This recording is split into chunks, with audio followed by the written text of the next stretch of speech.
E aí pessoal, tudo bem? Mais um vídeo da TV Coiote no ar para falar, obviamente, a respeito desse escândalo que está atingindo o ministro da Educação, Milton Ribeiro. Esse escândalo ele passou a ganhar bastante notoriedade com um áudio divulgado ontem pelo jornal Folha de São Paulo, mas ele já vem aparecendo na imprensa desde o dia 18 de março. Minha ideia aqui nesse vídeo é fazer uma linha do tempo do aparecimento do escândalo, agregando tudo que a gente já sabe a respeito dele. Hoje saíram informações ainda mais delicadas e que podem dar aí um rumo a respeito do destino do ministro, tanto do ponto de vista político, porque está se criando uma ranhura aí com a própria bancada evangélica, e a gente vai entender por quê, mas também do ponto de vista jurídico, porque só o que tem até agora já se configura como tráfico de influência e também como crime de responsabilidade por parte do ministro e possivelmente, se o áudio dele retratar a verdade, do presidente da República, Jair Bolsonaro. Gente, é o seguinte, a coisa veio a público no dia 18 de março, quando o jornal Estado de São Paulo publicou uma reportagem indicando que havia um ministério paralelo da educação. Um ministério paralelo que funcionaria nos moldes muito parecidos com o que funcionou o Ministério Paralelo da Saúde ao longo da pandemia de Covid. Ele foi nomeado dessa forma ao longo da CPI da Covid, inclusive. Você teria ali pessoas, no caso, dois pastores, que liderariam um grupo que era responsável por negociar envio de verbas para municípios, eram responsáveis por negociar alocações de atividades do ministério, tudo isso, pessoas que nem sequer trabalhavam no ministério. Essas duas pessoas, segundo o Estadão, se tratavam de Gilmar Silva dos Santos, que era presidente da Convenção Nacional de Igrejas e Ministros da Assembleia de Deus, e o Arilton Moura, que era assessor de assuntos políticos da entidade. Os dois teriam participado de 22 agendas oficiais do Ministério, 19 delas com o ministro Milton Ribeiro, tudo isso num prazo de 15 meses, né, que vai lá do início de 2021 até agora, o mês de março de 2022.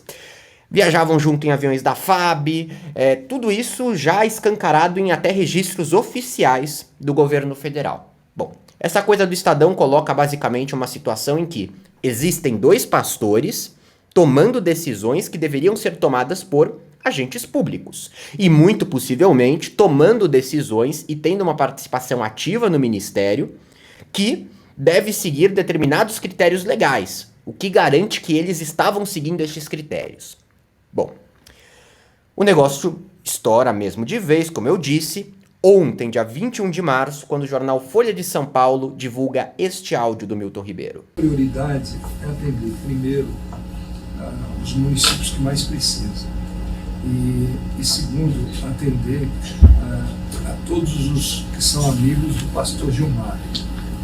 Não tem nada com o Arilton e tudo com o Gilmar. Está entendendo, Gilmar? Sim, senhor. Ele também escuta, ele escuta.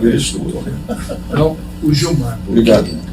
Que foi um pedido especial que o presidente da República fez para mim sobre a questão do Gilmar, apoio. Então, o apoio que a gente pede não é segredo, isso pode ser publicado. É apoio sobre a construção das igrejas. Bom, esse áudio do Milton Ribeiro, além de trazer uma carga probatória pelo que já tinha sido colocado pelo jornal Estado de São Paulo, ele também mostra o ministro associando o presidente da República Jair Bolsonaro a tudo, colocando ele como o mentor dessa escolha, dessas duas figuras, como figuras que vão tomar decisões, principalmente do ponto de vista orçamentário, em como seriam destinadas as verbas do governo federal. Aí fica aquela coisa, de que forma o Gilmar Santos e o Arilton Moura, eles tomariam essa decisão? Quais seriam os critérios que eles utilizariam para fazer lobby para determinado município ou para determinado prefeito na hora de ter a destinação de verbas oficiais?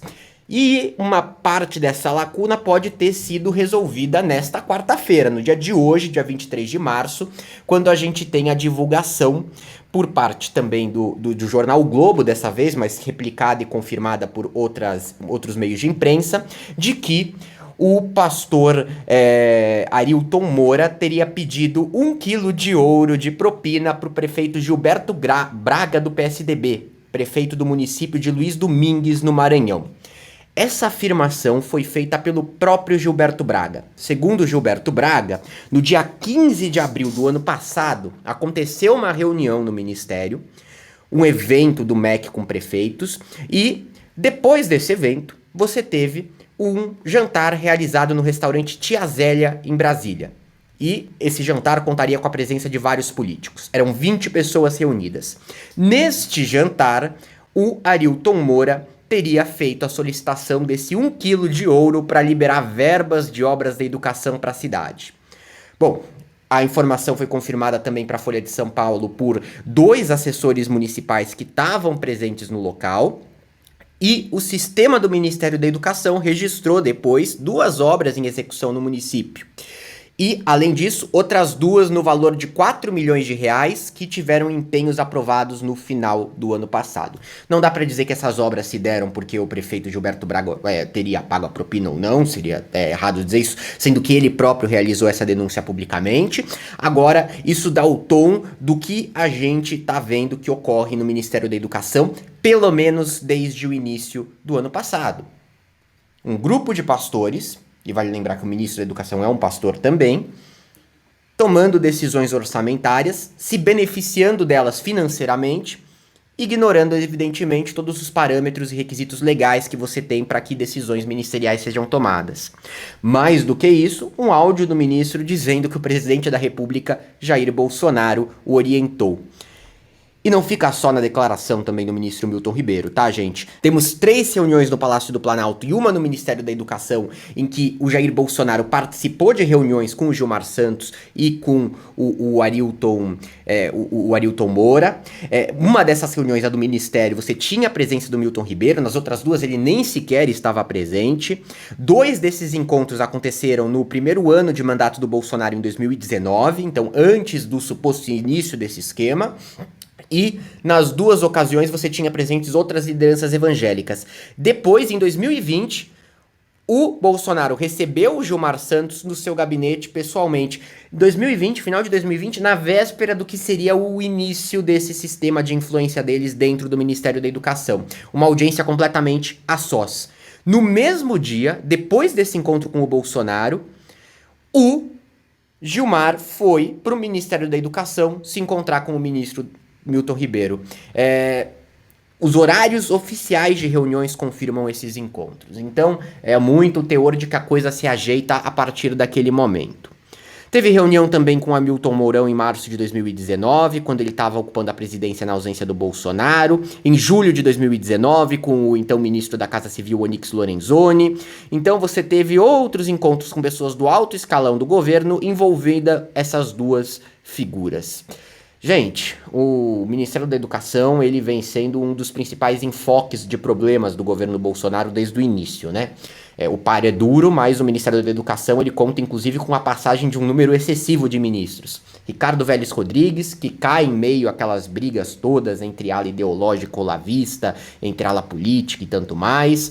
Temos depois a entrada do Abraham Weintraub, sai o Weintraub e a quase entrada do Decotelli, aquela pessoa que foi acusada de fraudes no currículo, que chegou a ser colocado como ministro, mas não chegou a tomar posse, houve um recuo em razão dos escândalos, aí ocorre a escolha do Milton Ribeiro. E você já tinha tido acusações contra o próprio Milton Ribeiro no Ministério da Educação, né? Uma acusação feita de que ele teria favorecido a Unifil, que é uma universidade de Londrina, né? Uma universidade privada, que é suspeita de fraude no ENAD. A Unifil é uma universidade presbiteriana e o Milton Ribeiro, ele é presbiteriano e é ligado a determinadas organizações da vertente religiosa. Então já tinha coisa nessa linha. Notem o seguinte, ponto de vista jurídico, penalização, se tudo isso se confirmar mesmo, tráfico de influência escancarado, tá? Tráfico de influência, só para deixar bem claro, artigo 332 do Código Penal, já falamos muito sobre isso, principalmente quando eu tratei com vocês a respeito do Jair Renan Bolsonaro, né? E da empresa que ele tinha, que era favorecida por decisões do seu pai, Jair Bolsonaro. Solicitar, exigir, cobrar ou obter para si ou para outrem vantagem ou promessa de vantagem a pretexto de influir em ato praticado por funcionário público no exercício da função. Notem, a vantagem não tem que ser comprovada, tá? O oferecimento da vantagem já configura tráfico de influência. Se em algum momento foi oferecido vantagem para determinado prefeito, para determinada pessoa, por determinada aproximação, se em algum momento Jair Bolsonaro prometeu, por exemplo, pelo Gilmar Santos, de que ele teria facilidades com o poder público, isso já configuraria até tráfico de influência do Jair Bolsonaro. Se Milton prometeu isso para eles, também. Se eles prometeram isso para determinado prefeito com a tutela do ministro, também. Então, a gente não precisa nem ter a concretização do fato. A parte de até que ponto esse lobby realmente manejou o direcionamento de verbas, isso deve ficar mais claro ao longo dos próximos dias. Mas, para tráfico de influência, independe disso. Há também a configuração em alguns itens de crime de responsabilidade, mas o que eu acho que vale despertar aqui principalmente é o ponto político. Isso, pelo incrível que pareça, amplia o desgaste do governo Bolsonaro com a bancada evangélica e o desgaste do Milton Ribeiro com a bancada evangélica. Ele vinha sendo alvo constante de críticas dos integrantes dessa bancada por não realizar reuniões, por não ter uma participação ativa com o interesse de determinadas igrejas, e isso mostra que havia um direcionamento para organizações específicas, no caso para as organizações lideradas por ambos os pastores. Isso desagrada setores. A gente já viu Silas Malafaia vindo a público e criticando. Eu acho que essa pressão política do setor evangélico, ela tende a concretizar uma queda do Milton Ribeiro, já que a gente sabe que o simples escândalo de corrupção por si só não derruba ministros no governo Bolsonaro.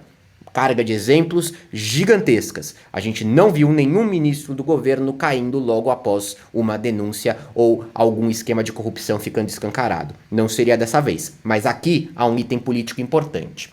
Acho que vale destacar uma publicação na coluna do Jorge Amado no portal Metrópole, em que ele coloca a questão de que o Bolsonaro teria visto com bons olhos o aparecimento do áudio, porque isso ajudaria supostamente a mostrar para a bancada evangélica que o Milton Ribeiro realmente estava alinhado com o interesse deles e estava realmente dando espaço para os evangélicos no ministério.